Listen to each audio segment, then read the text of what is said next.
Kleeklamp and Reese decided to form the citywide organization after the zoning on this piece of land in their neighborhood remained the same after the developer. I have 100 $1 bills here. Let's say each one equals one bank currently paying into the CRA in Missouri. Molly says, according to the proposed changes, only 2 out of every 100 banks in Missouri will still be required to pay into the CRA. So while the sign says Columbia Regional Airport, even the boarding passes read Columbia Jefferson City Airport. Raising the price of school lunches.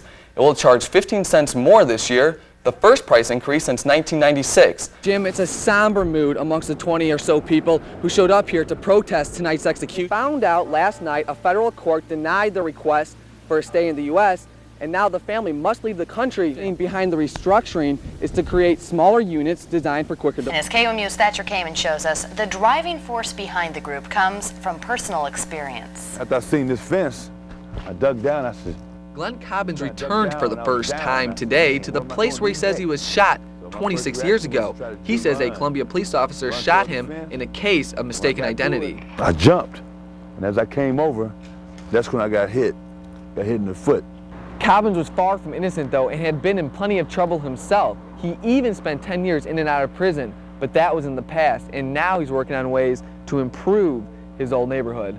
We want whoever want to change society and make First Ward a better place to live in, a better place to be.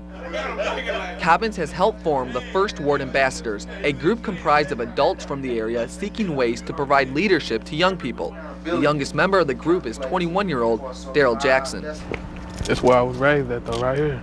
Jackson has also had run-ins with the law, but now is trying to change things. I want them to come to me, and if I got some advice or if I can help them in any kind of way, shape, or form that I can, well, I'm going to be there to do that.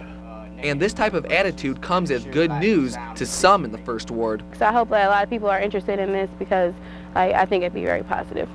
And all Cobbins can hope for now is that people will come. If you get one to talk, that means that she talked.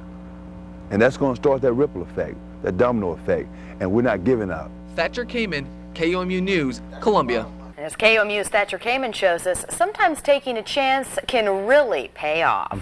We try to feed everything that we can so that we know and we can regulate what the cattle are eating. And 5 years ago, Kent Dymeke was not happy with his farming business, so that's when we decided to take a chance, fatten out some steers, and try the meat business and see how it would go. And Kent still remembers the first time he and his wife pulled up to the farmer's market in this trailer, ready to start selling meat on their own. It was very scary. We set up our tents and backed up to our tent there and set up our tables. And I remember my wife saying, "I don't want to be here." She said, "We've made a mistake. We felt out of place." And the doubt about his future did not stop there. The first year, we wondered if we had made a mistake because we had a huge investment. We was investing a lot of time and a lot of money, and we didn't sell a huge amount of meat the first year. But Dymeke's vision was not totally off. According to one expert, customers' meat needs have been changing in the last 10 years. So they have that personal contact, they know it's locally produced and fresh, and they also know more about what the cattle was fed. And slowly but surely, Dymeke's doubts began to fade. About halfway through that second year, our sales just skyrocketed. And due to the farm's uniqueness, and it's not like, you know, pulling up into a grocery store parking lot.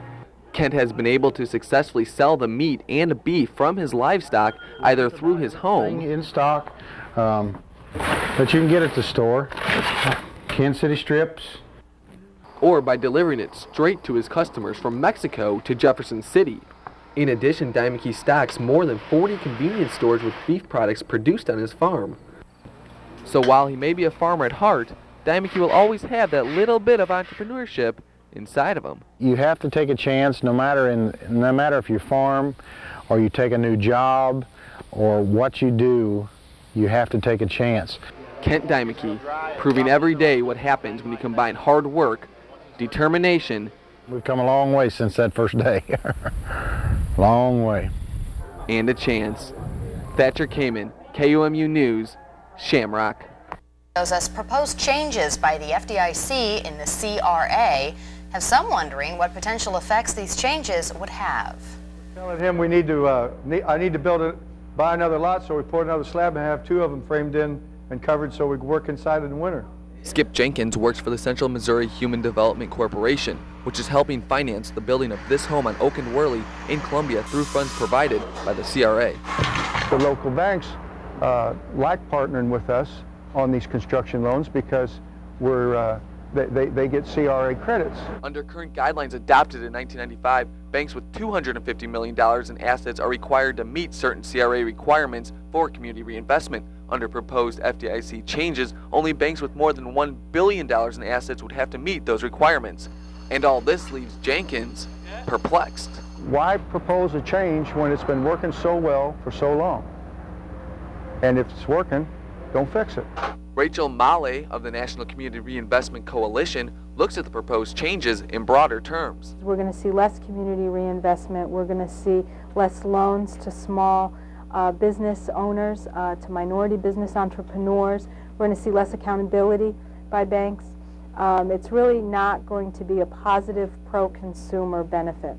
I have 100 $1 bills here. Let's say each one equals 1 bank currently paying into the CRA in Missouri. Molly says, according to the proposed changes, only 2 out of every 100 banks in Missouri will still be required to pay into the CRA. Some banks say the proposed FDIC changes would actually free up more money for reinvestment because the banks themselves would no longer have to meet CRA requirements. Callaway County Bank President Bruce Harris agrees. We could reinvest in our business in some form or fashion. You know, we had different constituencies. You've got shareholders, you've got the communities you serve, you've got your employees, and our customers, of course.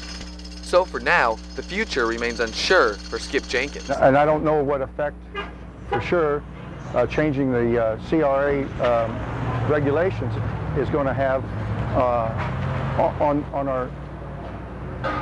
our housing development program. The FDIC is expected to make its decision sometime in January. Thatcher Kamen, KOMU News, Columbia. Made it to mid-Missouri, and when Snoop's in town, anything's bound to happen. Hey, you! Tuesday was no ordinary day in Columbia. That's because Snoop Dogg in the house! Be there, be square! Columbia! That's right, the eclectic and sometimes controversial entertainer was in town for a Tuesday night show at the Blue Note. But earlier in the morning, fans were already getting excited. He's just such a big star. I just can't imagine him coming to Columbia instead of like St. Louis or Kansas City. I think it's totally awesome that he's going to be here. Over at the Sharp End restaurant, though, not everyone was too excited. Not really. But if Snoop want to kick it, he need to come to the hood and kick it with me. We're approaching 2 o'clock in the afternoon on Tuesday, about 6 hours until the doors are supposed to open up for the show.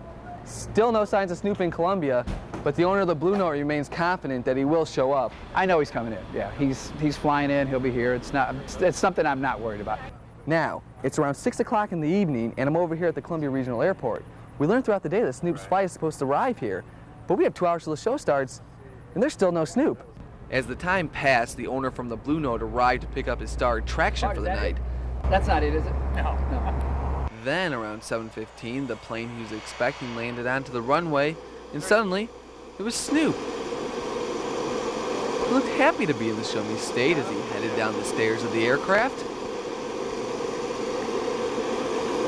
And Snoop wasted no time letting his mid-Missouri fans know it was their turn to see him in concert. And I know these people out here have been buying my records for years. They've been supporting me, so it's only right for me to come out here and bring y'all a show live and direct. So, you know, Snoop Dogg has just touched down, so it's about to be a touchdown. Okay. All right. You know Snoop Dogg's in town today, right? So even before night fell and the fans started lining up for the show, Snoop was already talking about a return to Columbia. Because 1 ain't enough. I need to do 2 shows out here, maybe 3 or 4. I'm wide open for you. Let's make it happen. Now on a personal note, I'm about 6'4", 155 pounds soaking wet. Yeah. Now, Snoop could be the first person I've ever met to share my body the same body physique as me. So I just had to ask him. Let's see. Snoop, who's skinnier, me or you? Probably you.